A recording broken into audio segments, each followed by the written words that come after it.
rono. Gara-garanya mbek sembayang le. Gara-garanya mbek dak abut le. Nyolong pegah bawa ro. Silakan berpolitik tapi jangan masuk neraka dengan politik. Munyodrono kada oh kana ilmu paki bantainya tapi timang agama. Berlah agama ada. Silakan masuk ke mana-mana asal Anda hadir ke sana untuk memperbaiki. Bukan hadir untuk menghancurkan diri.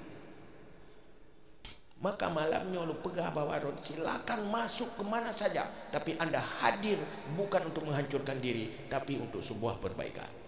Tidak ada kesebelasan. Ladom ya kau tusuk ke gubernur nanti kalau you pilih rob, baik pilih.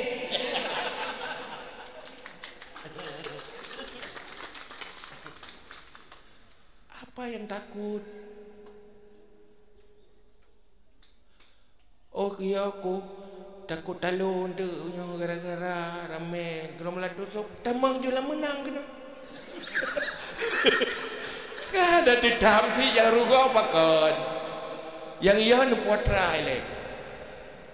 Tidak ada kesebelah siapa saja boleh. Yang penting ad-dunya mazratun lil akhirah. Maka katanya pasang mata kuda. Jangan bujuk ke kuda pacu. Tak peduli halangan, ada pengaruh dia yang godaan, ada pengaruh. Jadi target di depan terus ya kami goplung di depan lagi. Ikaliun tetap pelunguke.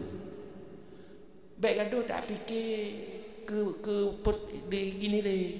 Cik pemain bintang, ya pemain bintang pemain bola Messi, Ronaldo. Hana ya tetap orang cik kata haji. Bola itu tak yang penting belum langgur.